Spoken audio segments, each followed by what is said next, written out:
नमस्कार दोस्तों, welcome to our channel MR study point. आज के इस वीडियो में हम डिस्कस करेंगे NCERT क्लास 6 चैप्टर 7 के बारे में। यह चैप्टर सामाजिक विज्ञान मतलब सोशल साइंस से रिलेटेड है, जिसमें हम हमारे अतीत भागवन के बारे में जानेंगे। हमारे अतीत भागवन के इस चैप्टर में अशोक एक अनोखा सम्राट जिसने युद्ध का त्याग किया उसके बारे में जानने का प्रयास करेंगे। चलिए अब हम स्टार्ट करते हैं।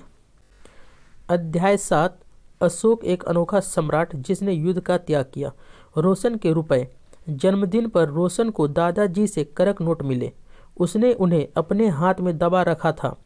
उसे एक नया सीडी खरीदने का बहुत मन था, लेकिन साथ ही वह बिल्कुल नए करक नोटों को देखना और छूकर महसूस करना चाहती थी। तभी उसने पाया कि सभी नोटों में दाहिनी तरफ गांधी जी का मुस्कुराता चेहरा बना हुआ था और बाईं तरफ छोटे छोटे शेर चित्रित थे। उसने सोचा, आखिर यहाँ शेर क्यों बने हुए हैं? एक बहुत बड़ा राज्य, एक साम्राज्य। हम जिन शेरों के चित्र रुपये पैसों पर देखते हैं उनका एक लंबा इतिहास है। उन्हें पत्थरों को काटकर बनाया गया और फिर उन्हें सारनाथ में एक विशाल स्तंभ पर स्थापित किया गया था। इस विषय में तुमने अध्याय 6 में पढ़ा। इतिहास के महानतम राजाओं में से एक अशोक के निर्देश पर इसके जैसे कई स्तंभों और पत्थरों पर अभिलेख उत्कीर्ण किए गए। इसके पहले कि हम यह जाने कि इन अभिलेखों में क्या लिखा है, यह समझने की कोशिश करें कि उनके राज्य को साम्राज्य क्यों कहा जाता है। अशोक जिस साम्राज्य पर शासन करते थे उसकी स्थापना उसके दादा चंद्रगुप्त मौर्य ने लगभग 2300 साल पहले की थी। चाणक्य या कौटिल्य नाम का एक बुद्धिमान व्यक्ति ने चंद्रगुप्त की सहायता की थी। चाणक्य के कई विचार हमें अर्थशास्त्र नाम की किताब में मिलते हैं। वंश।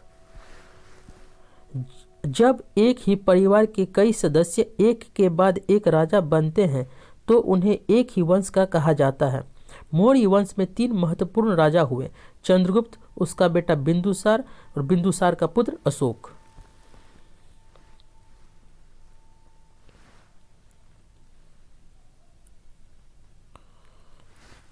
साम्राज्य में बहुत से नगर थे। इनमें साम्राज्य की राजधानी पाटलिपुत्र, उज्जैन और तक्षशिला जैसे नगर प्रमुख थे। तक्षशिला उत्तर पश्चिम और मध्य एशिया के लिए आने जाने का मार्ग था। दूसरी तरफ उज्जैन उत्तरी भारत से दक्षिणी भारत जाने वाले रास्ते में पड़ता था। शायद नगरों में व्यापारी, सरकारी अधिकारी और शिल्पकार रहा करते थे। साम्राज्य के बहुत बड़े क्षेत्रों में किसानों और पशुपालकों के गांव बसे हुए थे। मध्य भारत जैसे इलाकों में ज़्यादातर हिस्सा जंगलों से भरा हुआ था। वहाँ पर लोग फल फूल का संग्रहण और जानवरों का शिकार करके जीविका चलाते थे। साम्राज्य के अलग अलग इलाकों में लोग भिन्न भिन्न भाषाएं बोलते थे। वे लोग शायद अलग अलग प्रकार का भोजन करते थे और यहाँ तक कि अलग अलग किस्म की पोशाक भी पहनते थे। राज्य साम्राज्य से कैसे भिन्न है? चूँकि साम्राज्य राज्यों से बड़े होते हैं और उनकी रक्षा के लिए बड़ी सेनाओं की जरूरत होती है, इसलिए सम्राटों को राजाओं की तुलना में ज़्यादा संसाधनों की जरूरत होती है। इसी कारण उन्हें बड़ी संख्या में कर इकट्ठा करने वाले अधिकारियों की जरूरत होती है। साम्राज्य का प्रशासन। चूँकि मौर्य साम्राज्य बहुत बड़ा था, इसलिए अलग अलग हिस्सों पर अलग अलग ढंग से शासन किया जाता था। पाटलिपुत्र और उसके आसपास के इलाकों पर सम्राट का सीधा नियंत्रण था। इसका मतलब यह हुआ कि इन इलाकों के गांवों और शहरों के किसानों, पशुपालकों, शिल्पकारों और व्यापारियों से कर इकट्ठा करने के लिए राजा अधिकारियों की नियुक्ति करता था। जो राजा के आदेशों का उल्लंघन करते थे, अधिकारी उनको सजा भी देते थे।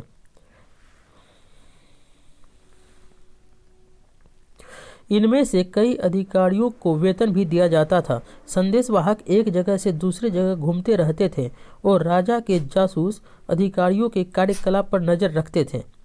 इन सबके ऊपर सम्राट था, जो राज परिवार एवं वरिष्ठ मंत्रियों की सहायता से सब पर नियंत्रण रखता था।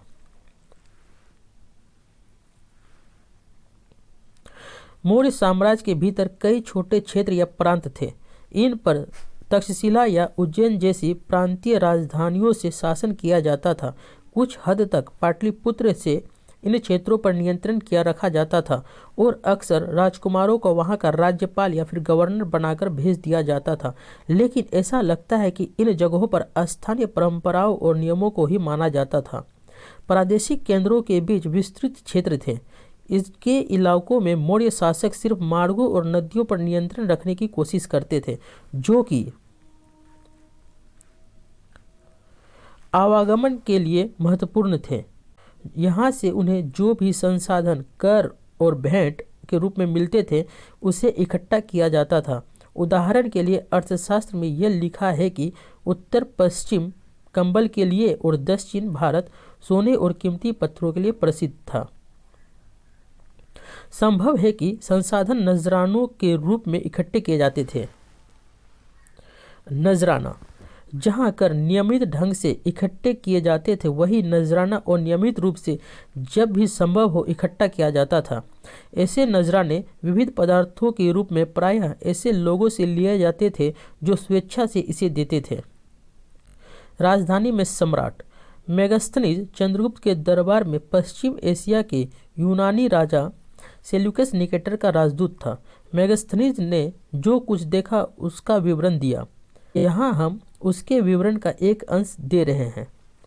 सम्राट का जनता के सामने आने के अवसरों पर शोभा यात्रा के रूप में जश्न मनाया जाता है।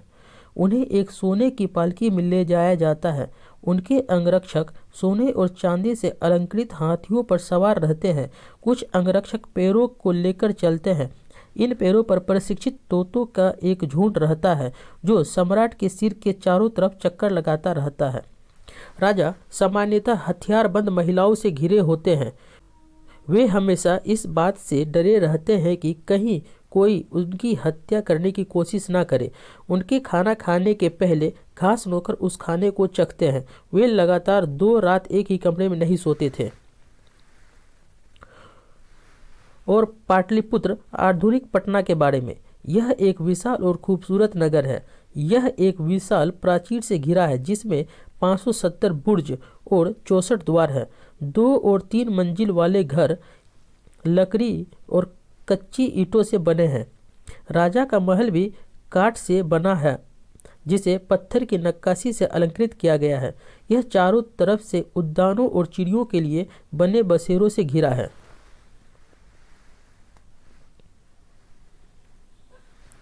और अंत में जंगल वाले इलाके आते हैं। वहां रहने वाले लोग काफ़ी हद तक स्वतंत्र थे। उनसे यह उम्मीद की जाती थी कि वे मौर्य पदाधिकारियों को हाथी, लकड़ी, मधु और मोम जैसी चीजें लाकर दे। अशोक एक अनोखा सम्राट। अशोक मौर्य वंश के सबसे प्रसिद्ध शासक थे। वह ऐसे पहले शासक थे जिन्होंने अभिलेखों द्वारा जनता तक अपने संदेश पहुंचाने की कोशिश की। अशोक के ज्यादातर अभिलेख प्राकृत भाषा और ब्राह्मी लिपि में है। कलिंग युद्ध का वर्णन करता हुआ अशोक का अभिलेख। अपने एक अभिलेख में अशोक ने यह बात कही, राजा बनने के 8 साल बाद मैंने कलिंग विजय की। लगभग 1.5 लाख लोग बंदी बना लिए गए। 1 लाख से भी ज़्यादा लोग मारे गए। इससे मुझे अपार दुख हुआ। क्यों? जब किसी स्वतंत्र देश को जीता जाता है तो लाखों लोग मारे जाते हैं और बहुत सारे बंदी बनाए जाते हैं। इनमें ब्राह्मण और श्रमण भी मारे जाते हैं। जो लोग अपने सगे संबंधियों और मित्रों को प्यार करते हैं तथा दासों और मृतकों के प्रति दयावान होते हैं, वे भी युद्ध में या तो मारे जाते हैं या अपने प्रियजनों को खो देते हैं। इसलिए मुझे पश्चाताप हो रहा है। अब मैंने धर्म पालन करने एवं दूसरों को इसकी शिक्षा देने का निश्चय किया है। मैं मानता हूँ कि धर्म के माध्यम से लोगों का दिल जीतना बलपूर्वक विजय पाने से ज़्यादा अच्छा है। मैं यह अभिलेख भविष्य के लिए एक संदेश के रूप में इसलिए उत्कीर्ण कर रहा हूँ कि मेरे बाद मेरे बेटे और पोते भी युद्ध ना करें। इसके बदले उन्हें यह सोचना चाहिए कि धर्म को कैसे आगे बढ़ाया जाए। धर्म संस्कृत शब्द धर्म का प्राकृत रूप है। अशोक का कलिंग युद्ध। कलिंग तटवर्ती उड़ीसा का प्राचीन नाम है। अशोक ने कलिंग को जीतने के लिए एक युद्ध लड़ा, लेकिन युद्ध जनित हिंसा और खून खराबा देखकर उन्हें युद्ध से वितृष्णा हो गई। उन्होंने निर्णय लिया कि वे भविष्य में कभी युद्ध नहीं करेंगे।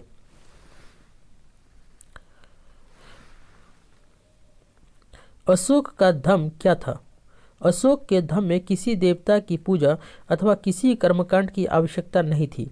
उन्हें लगता था कि जैसे पिता अपने बच्चों को अच्छे व्यवहार की शिक्षा देते हैं, वैसे ही यह उनका कर्तव्य था कि अपनी प्रजा को निर्देश दे। वे बुद्ध के उपदेशों से भी प्रेरित हुए थे। ऐसी कई समस्याएं थी जिनके लिए उनमें संवेदना थी। उनके साम्राज्य में अलग अलग धर्मों को मानने वाले लोग थे और इससे कई बार टकराव पैदा हो जाता था। जानवरों की बलि चढ़ाई जाती थी, दासों और नौकरों के साथ क्रूर व्यवहार किया जाता था। इनके अलावा परिवार में व पड़ोसियों के बीच भी झगड़े होते रहते थे। अशोक ने यह महसूस किया कि इन समस्याओं का निदान उनका कर्तव्य है। इसलिए उन्होंने धम्म महामात्र नाम के अधिकारियों की नियुक्ति की, जो जगह जगह जाकर धम्म की शिक्षा देते थे। इसके अतिरिक्त अशोक ने अपने संदेश कई स्थानों पर शिलाओं और स्तंभों पर खुदवा दिए। अधिकारियों को यह निर्देश दिया गया कि वे राजा के संदेश को उन लोगों को पढ़कर सुनाएं जो खुद पढ़ नहीं सकते थे। अशोक ने धम्म के विचारों को प्रसारित करने के लिए सीरिया, मिस्र, ग्रीस तथा श्रीलंका में भी दूत भेजे। उन्होंने सड़कें बनवाई, कुएं खुदवाए और विश्राम गृह बनवाए। इसके अतिरिक्त उन्होंने मनुष्य व जानवरों की चिकित्सा की भी व्यवस्था की।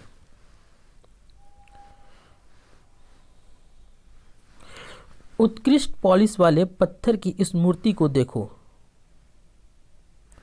यह बिहार के रामपुरवा में मिले एक मौर्यकालीन स्तंभ का हिस्सा है।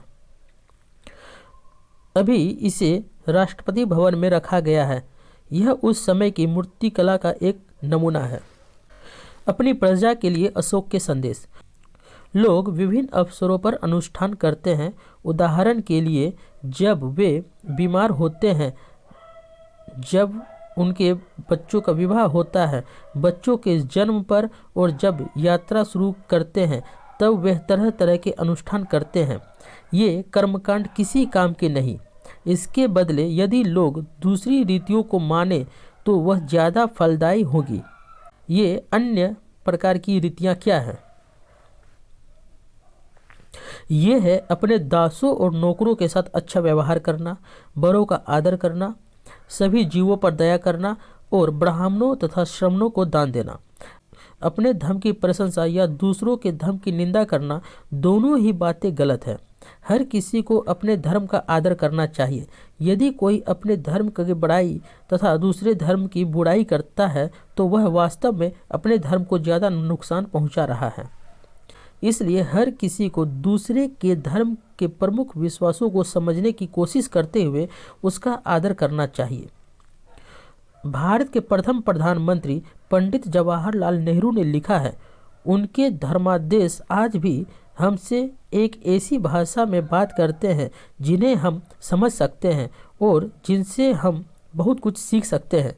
अशोक ने धर्म के विचारों को दूर दूर तक फैलाने के लिए उन बातों को बताया जो आपके अनुसार आज भी प्रासंगिक है। अशोक के संदेश के उन हिस्सों को बताओ जो आज भी प्रासंगिक है। ब्राह्मी लिपि। आधुनिक भारत की ज़्यादातर लिपियाँ पिछले सैकड़ों वर्षों से ब्राह्मी लिपि से उत्पन्न हुई। यहाँ आप ओ अक्षर को अलग अलग भाषाओं की लिपियों में देख सकते हैं।